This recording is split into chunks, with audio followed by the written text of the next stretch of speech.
एक ऋषि का जीवन जीता हूं। मैं साधु संत और सन्यासी का जीवन नहीं जीता। साधु संत और सन्यासी तथा ऋषि में क्या फर्क है, यह फर्क मैंने पूर्व की कैसेटों में, चिंतनों में अपने दे दिया है। एक ऋषि चेतनात्मक चिंतन का जीवन जीता है।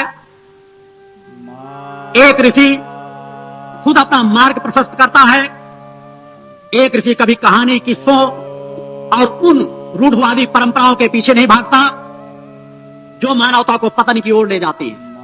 एक ऋषि अपने आप में पूर्ण जीवन जीता है और समाज को पूर्णत्व की ओर ले जाता है। यदि आप मुझसे कुछ प्राप्त करना चाहते हैं, यदि आप मेरी चेतना तरंगों से कुछ प्राप्त करना चाहते हैं, तो आपको अपने आप का शोधन करना पड़ेगा।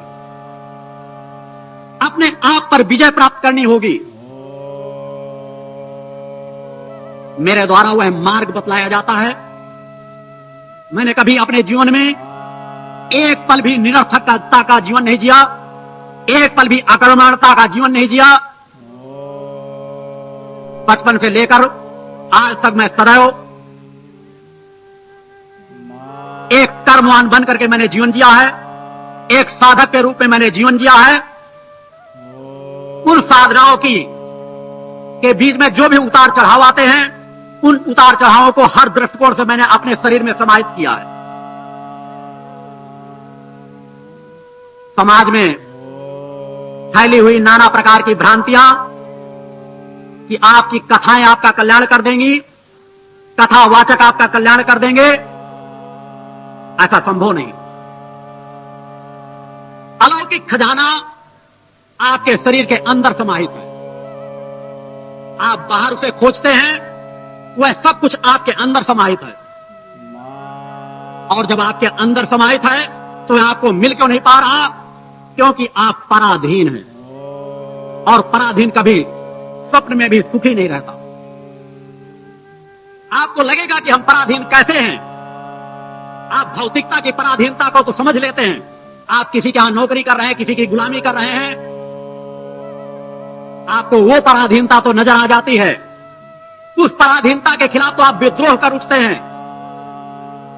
मगर जिस सबसे बड़ी गुलामी के आप शिकार हैं, जिस दिन आप उस पराधीनता से मुक्ति का एक निर्णय ले लेंगे, उस दिन आप असहाय, असमर्थता का जीवन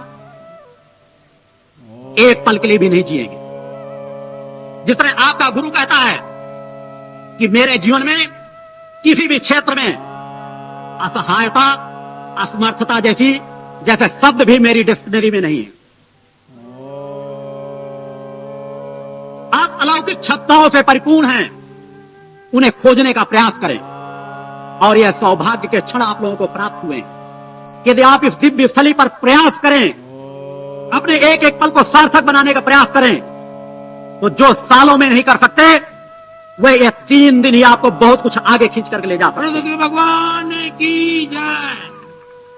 अपने आप पर विजय पा लेने से सभी क्षेत्रों पर विजय स्वाभाविक प्राप्त हो जाती है।